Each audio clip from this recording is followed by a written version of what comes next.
हे नागपूर केंद्र आहे. 6:15 झाली आहेत. ऐकूया ठळक मराठी बातम्या. आकाशवाणी नागपूर, धैर्यशील मेश्राम आपल्याला ठळक बातम्या देत आहे. नागपुरात चाणक्यपुरम आणि नरसाळा परिसरात गडर लाईनचे काम सुरू आहे. त्यानिमित्तानं या परिसरातील पाण्याच्या मोठ्या टाकीजवळ हजारो पाईप ठेवले होते. आज सकाळी 10 वाजता या पाईपच्या साठ्याला आग लागल्याचं नागरिकांच्या लक्षात आलं. माहिती मिळताच घटनास्थळी पोहोचत अग्निशमन दलाने आगीवर नियंत्रण मिळवले. मात्र या आगीत शेकडो पाईप जळून खाक झाले आहेत. नागपूर जिल्ह्यातील कळमेश्वर तालुक्यात रावळगाव इथं स्फोटकांच्या फॅक्टरीत झालेल्या स्फोटाच्या दुर्दैवी घटनेनंतर केंद्रीय मंत्री नितीन गडकरी यांचा आज पूर्वनियोजित जनसंपर्क कार्यक्रम स्थगित करून पुढे ढकलण्यात आला आहे. दरम्यान 17 कामगारांचा मृत्यू झाल्याची घटना अत्यंत वेदनादायी आणि हृदय पिळवून टाकणारी आहे. या घटनेची सखोल चौकशी होऊन जबाबदारांवर कठोर कारवाई व्हावी, जेणेकरून भविष्यात अशा घटना पुन्हा घडणार नाहीत, अशी मागणी आमदार संदीप जोशी यांनी केली आहे.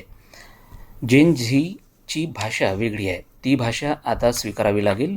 त्यात संस्कृतीचा अंतर्भाव असावा, मात्र शुद्धतेचा आग्रह धरू नये, त्याचे अवडंबर करू नये, असा सूर चर्चासत्रात व्यक्त करण्यात आला.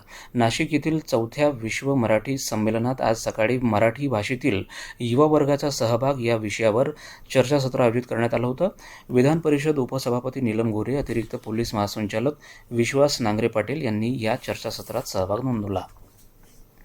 राज्यातील भूमी अभिलेख व्यवस्था अधिक पारदर्शक, गतिमान आणि लोकाभिमुख करण्यासाठी शासन कटिबद्ध असून देशातील सर्वोत्तम भूमी अभिलेख प्रणाली उभारण्यावर भर देण्यात येत असल्याचं महसूल मंत्री चंद्रशेखर बावनकुळे यांनी स्पष्ट केलं. महसूल विभागाच्या सेवा अधिक कार्यक्षम, तंत्रज्ञानाधिष्ठित आणि सर्वसामान्यांना सहज उपलब्ध व्हाव्यात, यासाठी छत्रपती शिवाजी महाराज महाराजस्व समाधान शिबिर अभियानाच्या प्रभावी अंमलबजावणी करण्याचे निर्देश त्यांनी दिले. या अभियानाच्या अंमलबजावणीबाबत बावनकुळे यांनी शनिवारी मंत्रालयात झालेल्या बैठकीत आढावा घेतला. पुदुचेरी इथं 2,700 कोटी रुपये खर्चाच्या विविध विकास कामाचं भूमिपूजन आणि लोकार्पण पंतप्रधान नरेंद्र मोदी यांनी आज केलं. शाळा, रुग्णालय, रस्ते अशा पायाभूत सुविधांना सरकारने प्राधान्य दिल्याने लोकांच्या जीवनात सकारात्मक बदल घडत आहे, असं मोदी यावेळी म्हणाले.